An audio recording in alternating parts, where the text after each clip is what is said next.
నమస్తే. 2వ తారీఖున సంఘటన జరిగింది. 20వ తారీఖు వరకు ప్రభుత్వం నుంచి స్పందనే లేదు. నిన్న ప్రభుత్వం స్పందించింది. హోంమంత్రి గారు, మున్సిపల్ మంత్రి గారు ప్రత్యేకంగా వెళ్ళారు, వారిని పరామర్శించారు. పరామర్శించి కొన్ని అర్ధరహితమైన స్టేట్మెంట్లు ఇచ్చారు.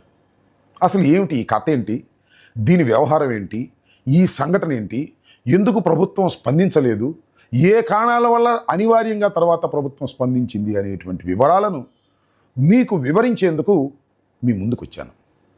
ఆ సంఘటనే కందుకూరులో జరిగినటువంటి సంఘటన. కందుకూరు నియోజకవర్గం దారకానిపాడు గుండ్లూరు మండలం. ఈ మండలంలో ఈ దారకానిపాడు అనేటువంటి గ్రామంలో ఒక కుటుంబం ఉంది. చాలా చిన్న కుటుంబం. వారు కేవలం కూలి నాలి చేసుకుని బ్రతికేటటువంటి ఒక పేద కుటుంబం. తిరుమల శెట్టి వారి ఇంటి పేరు.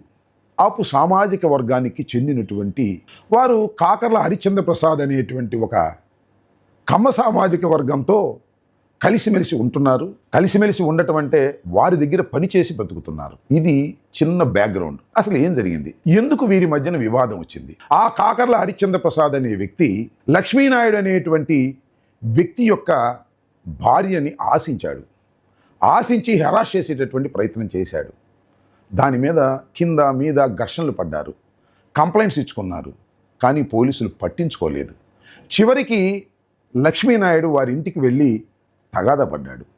నా భార్య మీద ఎందుకు నువ్వు హెరాస్ చేస్తున్నావు అని కుటుంబం మొత్తం వెళ్ళి తగాదా పడింది. అది ప్రధాన కారణం. దానితో వారి కోపం వచ్చింది, ఈగోయిజం వచ్చింది. నా దగ్గర పనిచేసేటటువంటి వ్యక్తి నా మీదే వచ్చి పోట్లాడతాడా అనేటువంటి కక్ష కట్టారు. కక్ష కట్టి కేసు పెట్టే ప్రయత్నం చేశారు. పోలీసులు పట్టించుకోలేదు. ఏంటి మీరు ఫ్రెండ్సే కదా, ఎందుకు ఈ తగాదాలు అనేటువంటి పద్ధతుల్లో. అక్కడ విషయం కూడా ఏమీ జరిగినట్టు లేదు, అందువల్ల కేసు కూడా కట్టలేదు. దాన్ని దృష్టిలో పెట్టుకొని బైక్ మీద వెళుతున్నటువంటి ముగ్గురు, లక్ష్మీనాయుడు, వారి సొంత తమ్ముడు పవను, వారి బాబాయి కొడుకు భార్గవ్, ఈ ముగ్గురు బండి మీద వెళుతుంటే ఫార్చునర్ కారులో హరిశ్చంద్ర ప్రసాద్ వచ్చి గుద్దాడు. గుద్దితంతో పాటు పడిపోతే వెనక్కి మళ్ళా రివర్స్ గేర్ వేసుకొని ముందుకు వెళ్ళి ఎక్కించాడు, తొక్కాడు. చచ్చిపోయేదాకా అదే పని చేశాడు. రెండో వ్యక్తి నడుము మీద ఎక్కించాడు. నడుము మీద ఎక్కించి తొక్కించేటటువంటి ప్రయత్నం చేశాడు. నడుము పోయింది. అక్కడే స్పాట్లోనే లక్ష్మీనాయుడు మరణించాడు. అక్కడ పొలాల్లో పని చేసుకుంటున్న వారు అందరూ వచ్చారు.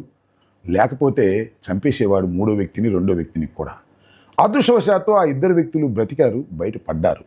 ఇది జరిగింది 2వ తారీఖున. ఇంతవరకు బయటకు రాలేదు. చివరికి ఆ దెబ్బలు తిన్న వాళ్ళు వచ్చి ఉదయ ఆసుపత్రిలో చేరి గుంటూరులో చికిత్స పొందుతున్నారు. పొంగులేటి నారాయణ గారు, అదేవిధంగా హోంమంత్రి గారు వెళ్ళినప్పుడు కొన్ని మాటలు మాట్లాడారు. నా భర్తది కులహత్య కాదు అని లక్ష్మీనాయుడు గారి భార్య చేత అటుపక్కన ఇటుపక్కన కూర్చుని అనిపించారు. ఓ పక్కన పొంగులేటి నారాయణ గారు, రెండో పక్కన అనిత గారు, బహుశా మూడో ఆయన ఎమ్మెల్యే గారు అనుకుంటా. ఈ ముగ్గురు కూర్చుని అనిపించేటటువంటి ప్రయత్నం చేశారు. అంటే ఇది కులాలకు సంబంధం లేనిది అనే మాట. ఇక్కడే నేను ఒక పాయింట్ చెప్పదలుచుకున్నాను. వాళ్ళు కాపు సామాజిక వర్గం. నిజంగా మొదటిది దీన్ని బయటకు తీసుకొచ్చింది, ఈ దుర్మార్గాన్ని బయటకు తీసుకొచ్చినటువంటి వ్యక్తి దాసరి రాము, కాపు నాయకుడు.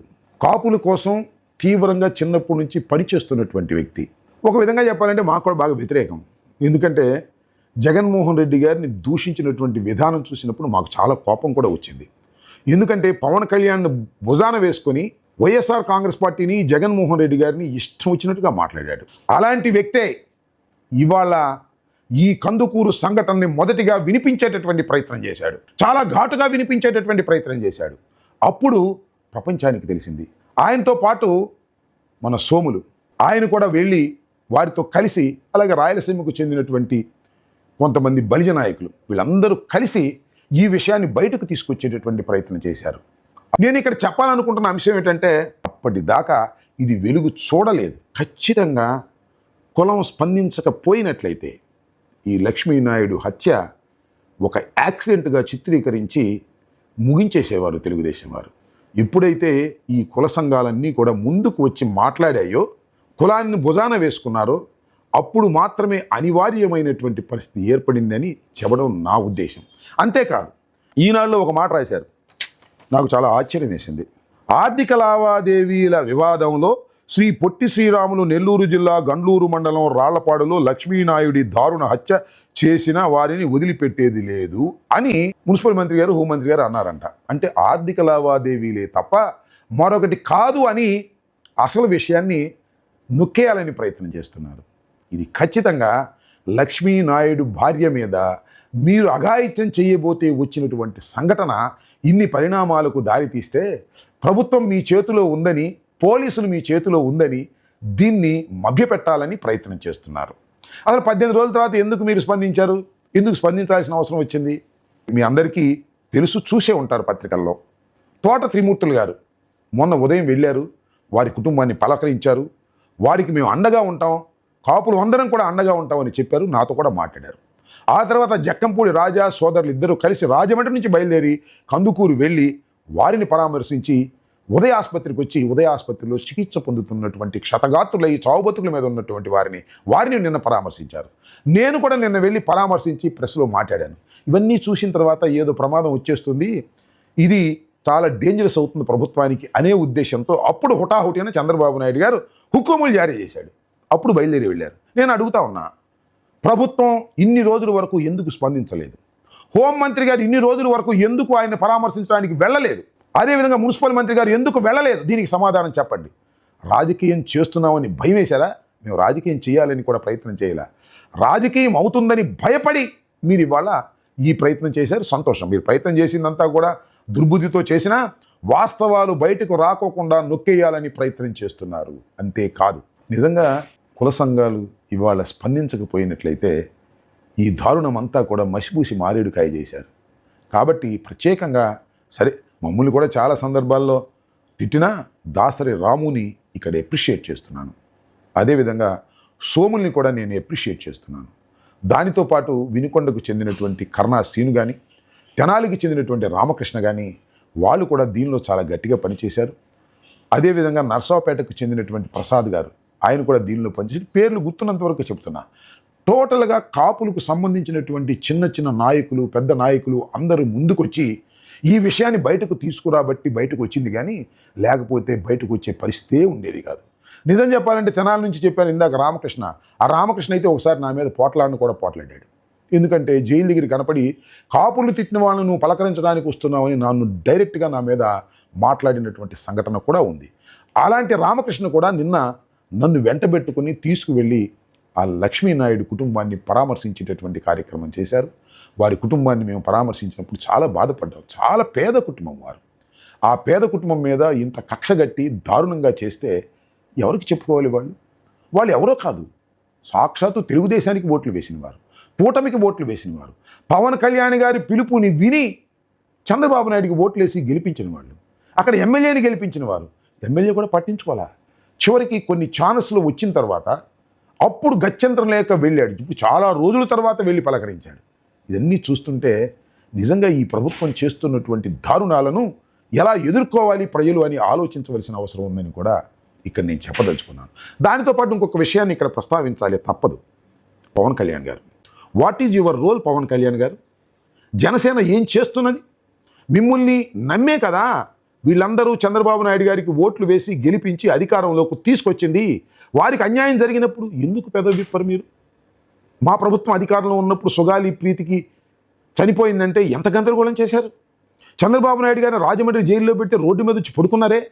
ఇవాళ మీ పార్టీకి చెందినటువంటి ఒక వ్యక్తి దారుణంగా హత్య గావించబడితే పెదవిప్పరే.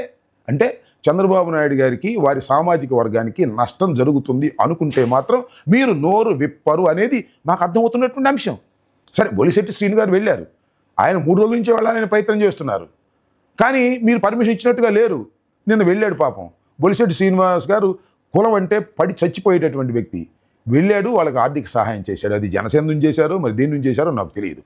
అయితే నేను చెప్పదలుచుకుంది ఏంటంటే, పవన్ కళ్యాణ్ గారు ఇంత మౌనంగా ఉండటం అనేది చాలా ద్రోహం. మీ యొక్క ధైర్యాన్ని చూసే తెలుగుదేశం వాళ్ళు బలిజీల మీద, కాపుల మీద దాడి చేస్తున్నారని కుల సంఘాలు ఘోషిస్తున్నాయనే విషయాన్ని మీరు దయచేసి గుర్తుపెట్టుకోండి. టోటల్గా నేను చెప్పదలుచుకుంది ఏంటంటే, ఈ కేసుని ఏదో ఒక విధంగా మసిబూసి మారేడుకాయ చేయాలనేటువంటి కుట్రలో చంద్రబాబు నాయుడు గారు, పవన్ కళ్యాణ్ గారు, కూటమి ప్రభుత్వం ఉన్నది. దీన్ని బయటకు తీసుకొచ్చినటువంటి ఘనత కుల సంఘాలది, దానిలో దాసరి రాముది, సోములది, ఇంకా అనేక మందిది అని కూడా ఈ సందర్భంగా చెప్పదలుచుకున్నాను. దీనిలో మేము కూడా వైఎస్ఆర్ కాంగ్రెస్ పార్టీకి సంబంధించినటువంటి కాపు నాయకులు అందరం కూడా దీనికి మేము సపోర్ట్గా ఉన్నాం. వారికి అన్యాయం జరిగితే సహించడానికి మేము సిద్ధంగా లేము. త్రిమూర్తులు గారు, నేను, రాజా, బొత్స సత్యనారాయణ గారు, అమరగం మేమందరం కూడా మాట్లాడుకుంటున్నాం. దీనిలో ఏ విధమైన అన్యాయం జరిగినా కూడా మేము సహించడానికి సిద్ధంగా లేము. ఏదో ఒక విధంగా మసిపూసి మారేడికాయ చేసి వారిని లొంగ తీసుకొని ఇది కులానికి సంబంధం లేదు, ఇది మతానికి సంబంధం లేదు, ఇది రాజకీయానికి సంబంధం లేదు అని చెప్పి తప్పుకోవాలని మీరు చేసే ప్రయత్నాన్ని విఫలమవుతాయి. వారికి పూర్తి న్యాయం జరిగేంత వరకు అందరూ అండగా ఉంటారు. రాష్ట్రంలో ఉన్న కాపు సంఘాలన్నీ కూడా అండగా ఉంటాయి. వాటన్నిటికీ కూడా మేము మద్దతుగా ఉంటామని సందర్భంగా తెలియపరుస్తూ, ఈ రకంగా కుట్రలు చేసి కుతంత్రాలు చేసి వాస్తవాలను బయటికి రాకోకుండా తొక్కేయాలని ప్రయత్నం చేసేటటువంటి కూటమి ప్రభుత్వపు యొక్క లక్షణాలని, వారి దుర్బుద్ధిని మీరు వ్యతిరేకించాలి ప్రజలందరూ అని కూడా ఈ సందర్భంగా మనస్ఫూర్తిగా కోరుకుంటూ మీ దగ్గర సెలవు తీసుకుంటున్నాను. ధన్యవాదాలు.